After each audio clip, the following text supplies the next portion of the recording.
طرح ہمیں یہ معلوم چلا کہ سفید پوش لوگ وہ لوگ نہیں جو بائی پروفیشن فقیر ہیں، جنہوں نے اپنا اڑنا بچھونا اور ان کا جو آمدنی ہے، جو روزگار ہے، وہ فقیری ہے۔ ہمیں ان کو روکنا ہوگا اور ان لوگوں کو سامنے لانا ہوگا جو واقعی اس مال کے صحیح حقدار ہیں۔ اسی طرح صدقے کا حکم دیا گیا کہ صدقے میں آپ گردنیں چھڑوائیں۔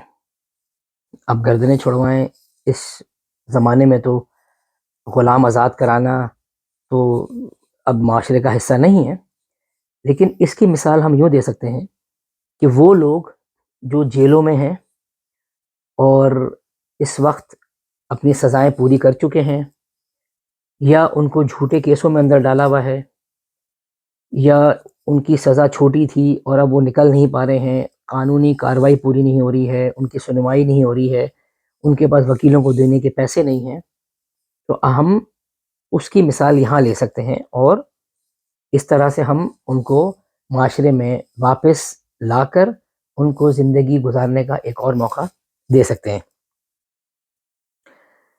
اللہ تعالیٰ سورہ بقرہ میں فرماتے ہیں کہ ایسے لوگوں کو ڈھونڈو جو سفید پوش ہیں، اور ہم نے ابھی اس بات کا ذکر بھی کیا اور ہم نے اس کی آپ کو ایک ریفرنس بھی دے دیا کہ اللہ تعالیٰ نے سفید پوش لوگوں کو ڈھونڈنے کا حکم سورہ بقرہ میں دیا۔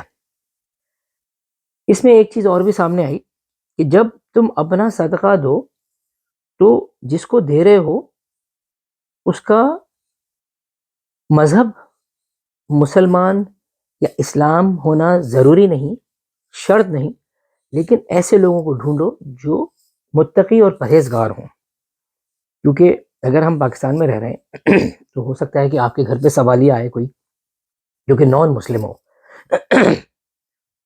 تو کیا ہم اس کو صدقہ کر سکتے ہیں؟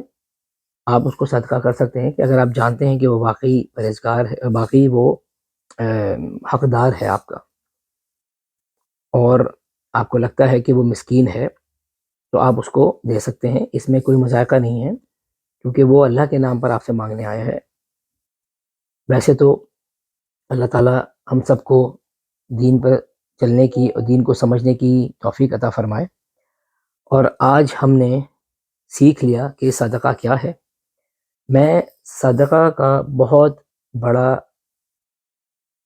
کہہ سکتے ہیں کہ میں صدقے کو بہت زیادہ سمجھتا ہوں۔ میں نے اپنی لائف میں صدقہ ہمیشہ دیا، کیا، اس کی ترغیب بھی کری۔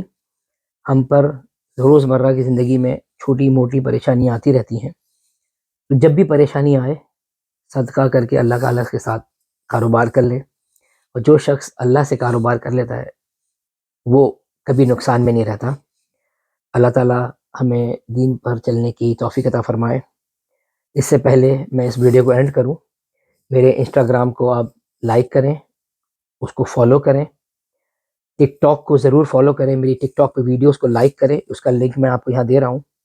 اسی طرح فیس بک اور ٹویٹر کو بھی میرے لائک کریں، فالو کریں۔ وما علینا الا البلاغ المبین۔ السلام علیکم ورحمۃ اللہ وبرکاتہ۔